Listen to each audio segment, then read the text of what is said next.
السلام علیکم ورحمۃ اللہ وبرکاتہ۔ اللہ تبارک و تعالیٰ کا فرمان ہے سورۃ البقرہ آیت نمبر 21 میں، فاعوذ باللہ من الشیطان الرجیم، بسم اللہ الرحمن الرحیم، یا ایہا الناس عبدو، اے لوگو عبادت کرو، ربکم، تم اپنے رب کی، اے لوگو عبادت کرو تم اپنے رب کی، الذی خلقکم، جس نے تمہیں پیدا کیا، والذین من قبلکم، اور ان لوگوں کو جو تم سے پہلے تھے، لعلکم تتقون، تاکہ تم پرہیزگار اور متقی بن جاؤ۔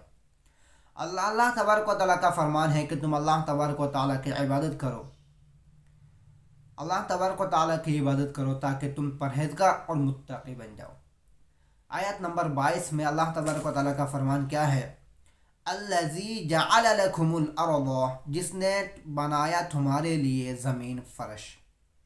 ارضا فراشن، زمین کو اللہ تبارک و تعالیٰ نے کیا بنایا؟ فرش بنایا۔ یہ زمین جس میں ہم چلتے ہیں، یہ زمین بنایا کس نے؟ اللہ تبارک و تعالیٰ نے۔ یہ آسمان بنایا کس نے؟ اللہ تبارک و تعالیٰ نے۔ ہمیں پیدا کیا کس نے؟ اللہ تبارک و تعالیٰ نے۔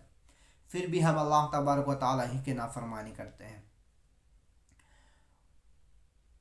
والسماء بناء، اور آسمان کو چھت بنایا۔ والسماء، آسمان، بناء، اللہ تبارک و تعالیٰ آسمان کو چھت بنایا۔ وانزل، اور اتارتے ہیں آسمان سے، پھر پانی برساتے ہیں، ماء، پانی، فاخرج، پھر نکالے، بھی اس کے ذریعہ، من الثمرات، پھل، پانی برساتے اللہ تبارک و تعالیٰ اس پانی کے ذریعہ سے، پھر کیا نکالتے ہیں؟ پھل، رزقاً، رزق تمہارے لیے، رزقاً فلا تجعلوا للہ، اللہ تبارک و تعالیٰ تمہیں پھر رزق دیتے ہیں ان کے ذریعہ، فلا تجعلوا، سو نہ ٹھہراؤ اللہ کے لیے کوئی شریک، اللہ کے سوا کسی کو شریک نہ ٹھہراؤ۔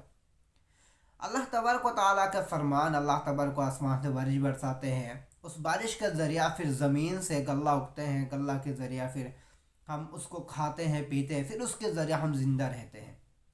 اللہ تبارک و تعالیٰ فرما رہے کہ اللہ کے سوا کسی کو شریک نہ ٹھہراؤ، وانتم تعلمون، وانتم تعلمون، اور تم جانتے ہو، اور تم جانتے ہو، سمجھدار ہو، عقل مند ہو، اللہ تبارک و تعالیٰ کے شریک کسی کو نہ ٹھہراؤ۔ اللہ تبارک و تعالیٰ ہمیں باتوں کو سمجھ کر عمل کرنے کی توفیق عطا